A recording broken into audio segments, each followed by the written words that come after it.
Now, we will try to discuss the important questions which can be asked from this unit 1 from external and internal point of view, rather, right?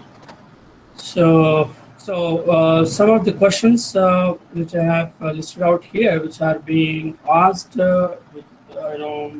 in external before, and they are important for both if internal and external, rather, right? What programming languages has dominated scientific computing over the past 40 years? We have Fortran and PL by 1 and all kind of thing.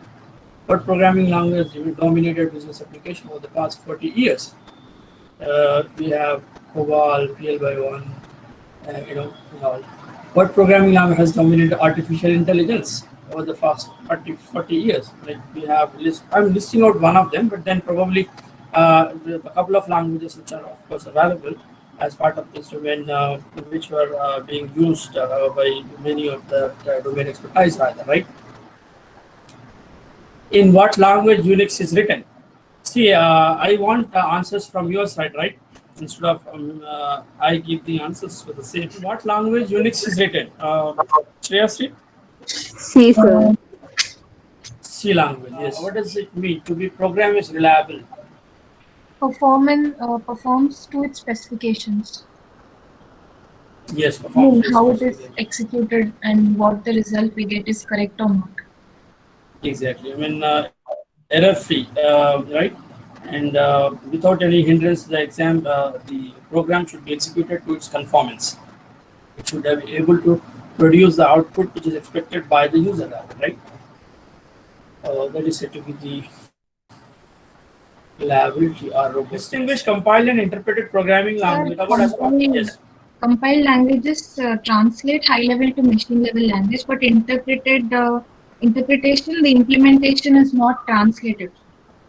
It is just interpreted directly using an interpreter.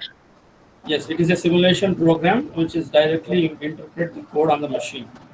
It can be directly executed by the machine. Right? And what else? What are the other differences? In compilation, Sir, compilation it takes less time, whereas interpretation it takes more time. Yes, good. And errors are gone line by line in interpretation, whereas compilation, the entire program is compiled and the output is given at once. Yes, good. Example of compiled are C, C++, whereas interpreted are Python. Yes, all scripting languages, Shell, Lisp, Java is a compiled and interpreted hybrid, right? Yes, sir. You have scripting like JavaScript, ActionScript, PHP, all internet-based, web-based languages or interpreted languages. And what are the fundamental features of object-oriented programming? Someone is saying polymorphism. Yes, sir. Polymorphism, encapsulation, inheritance. Yes. So data encapsulation, inheritance, and polymorphism. So if any language is exhibiting these three features, you can say it is an object-oriented, right? When do you say dynamic binding and message passing, sir? Yeah, dynamic binding also. Good. What is the difference between object-based and object-oriented? Examples, sir. Object-based is Visual Basic example. Visual Basic, yeah, good. So object-oriented Java. Yeah. So actually, you will have only class and object concept, but you don't have inheritance, polymorphism, and all, right? Visual Basic, you have classes, objects, concepts. You will have the things available in the form of objects, and objects are associated with some sort of functions or methods. Okay, but then you are not allowed to perform this inheritance and polymorphism. So a language which does have only the classes object concept but does not have inheritance polymorphism, then you say it's object based. So in order to a language, in order to become an object oriented, must have to exhibit inheritance and the polymorphism concept as well. Only then you say it's an object oriented. Classify the programming languages. Can any one of you answer this? Sir, based on function oriented and object oriented. Yeah, programming So language low can be level classified. languages. So object oriented, Low level. functional, and logical, Hmm. imperative. Low level languages, middle level languages, and high level languages, sir. Yeah, here when classification comes, actually classification is done based on different perspectives. Okay, if let us say, for example, from domain perspective, if you are trying to classify, then you have scientific domain languages, engineering domain languages like artificial intelligence domain, automated domain, and all kind of thing. But if you are classifying it from the programming construct point of view, this is what we should probably say if the general classification is asked. Here the question is a more generic, right? Classify, he said he didn't mention that classify programming language with respect to so and so aspect, right? He didn't mention. So it's a generic kind of thing. When the generic kind of thing question asked, then you will have to classify the programming languages from the programming constructs point of view. Programming constructs point of view, if you classify the programming languages, they are imperative, functional, logical, structural, Mark object up. oriented. Yeah, object oriented. Okay, and concurrent and all kind of syntax. Basically, set of rules you can say. The difference whether the sentence is well formed or not. It checks the sentence, sentence correctness the other way around. I can say, right? Fine. So I have given a scientific definition like this. Good. Syntax is a set of rules which governs whether a sentence is well formed or not. Right. This way you can probably get the definition. Semantics, basically you can say the meaning of the particular sentence, how the computer, from computer point of view rather, right? From machine point of view, what is the meaning of that particular sentence, which is being expected by the user rather, right? So what user is expecting, in the same way that meaning has to be conveyed to the machine, right? So how the conveying of my interpretation is going to be done to the machine is with the help of the semantic, right? So semantic is a meaning or meaning of a sentence, or the way that particular sentence is going to be understandable by the machine to execute, right? So in the last class we have discussed about the semantics, right? Static semantics. Any one of you in the class, please can tell me what is static semantics? Static semantics is nothing to do with the meaning, but then it will help you to define the syntax of the sentence in a more, minute level manner. I mean, it will help you to specify the grammar, okay, in a more clarified manner. The other way around, we say sometimes CFG additions, right? Context-free grammar additions, which can be, carried out with the help of attribute grammar, right? So static semantics, basically nothing to do with the meaning. When I say semantic, because semantic word is there in the static semantic, so we may think that semantic here means static semantic also is dealing with meaning of the sentence. No, not dealing with the meaning, but rather it is saying that it is allowing you to specify the grammar in a more clarified, in a more well-defined, in a more, what do you call, micro level manner, rather, right? For example, we have discussed, for example, type compatibility. Okay, type compatibility. When you are trying to add two numbers, you have to ensure that the numbers, both of them, the values which you are going to add should be of the same kind. If one is integer, other one is float, then compatibility issue comes here, right? So if there is a rule, right, the static semantic is again kind of rule which is defining to ensure that the this compatibility issue will be resolved. So it means the issues which cannot be resolved directly with the help of the BNF or eBNF grammar as part of CFG while defining the syntax, it can be rather, what do you call, tackled by this static semantics. Whereas dynamic semantic is the main semantics. Dynamic semantics is static semantic errors also will be notified to the user during the compilation only, because the compilation is going to, compiler is going to take care of all this. Okay. Whereas the dynamic semantics or the semantics I7, so this basically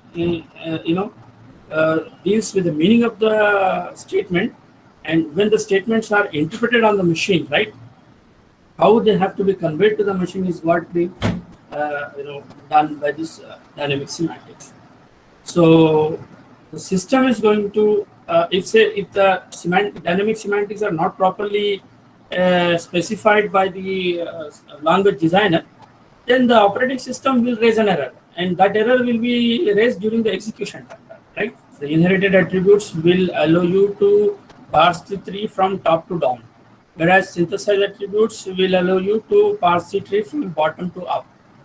Fine. We have discussed one example where expressions, expected type and actual type of variables. The actual type of variable is a synthesized attribute, because the actual type of the variable has to be substituted and satisfied at the bottom level or at the terminal level rather, right? And expected type of the expression will be resulted at the top, or the what do you call non-terminal level, or the start symbol of the grammar rather, right? Or nothing but the root, I can say the other way. It means it is top down, right? So when it is when you are allowed to pass the tree from bottom to top, you say it is synthesized, and if you are allowed to pass from top to down, it is said to be inherited attributes, right? Some languages are purely with synthesized attributes, some are with purely, but some are with mix of both synthesized and inherited attributes. Right? What is the primary goal of attribute grammar? Context-free grammar. It is the additions to the context-free grammar. Yeah, it's a kind of CFG only. And additions to the CFG it provides with the help of set of attributes and defines the attributes. Attribute computation functions you have, and you have what else? Predicate. Yes, predicate functions, right? They are the different, parts of the attribute grammar. Attributes, set of attributes, attribute computing functions, and predicate functions, right? So the primary goal of attribute is to conform the static semantics rather, right? Right? And allow you to, implement the static semantic on the programming language constructs. Sir, why not dynamic semantics, sir? Why not they carry dynamic semantics? Dynamic semantics is different. Dynamic semantics, we generally deal it, we have different type of semantics of dynamic, right? Operational we have, denotational we have axiomatic we have, and for them again different rules are there. Axiomatic semantics, we have rigorous mathematical functions with the help of which we will define the axiomatic, denotational semantics. And axiomatic semantics will be defined with the help of a set of predicate and preconditions, postconditions, and all kind of thing, right? Yes, sir. And operational semantics are coded algorithms. With the help of coded algorithm, we implement the operational semantics. And for example, we have discussed in the last class first statement. If we have how the first statement is going to be executed, expression 1 will be executed first. Then you have you will check the condition, right? So the condition is met when it conforms to post condition is met, right? Right. Yes, sir. Yes, sir. Yes, when it conforms to post condition and it is met, then you say precondition is met.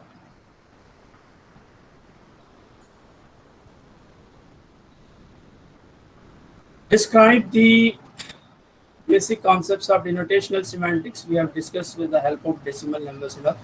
You see, like denotational semantics are implemented with the help of rigorous mathematical functions using recursive functions rather. Right? Some long answer questions. Explain the reasons for studying concepts of programming language. I think this is probably the first lecture or the second lecture we have discussed. Discuss the language evaluation criteria. There is a separate lecture on this. Analyze the influences on language design. Influences. Who are the influences on language design criteria? Yes. Computer architecture. Yes, computer architecture and Programming methodologies. exactly, very good. So we have discussed about this, right? So describe the implementation methods for programming language. What are the implementation methods? Compilation. Yes, compilation, implementation. Pure interpretation. Pure implementation and hybrid implementation. Yeah, pure interpretation implementation. Yes. One is compilation implementation, pure interpretation implementation, then you have hybrid. Okay, good. You can see the question now, right? Write a program in C language to count the number of values which are more than the average of given input. Rahul has already given the answer. Rahul has given. Varshita, let me check Rahul answer. So you have taken one array of 100 elements total. Good. Accepted number of inputs here. Then you have implemented with the help of an array. Okay. And then you are just doing it as a sum of array logic kind. Finding the average of the same. If the average is greater than, if the inputs are greater than the average of using a counter. Good. This is also fine. Here also always the same. You have accepted the number of inputs for an array and you have accepted the array elements. Accumulating, that is accumulating the array elements. Then you are taking the average of the same and then checking here whether the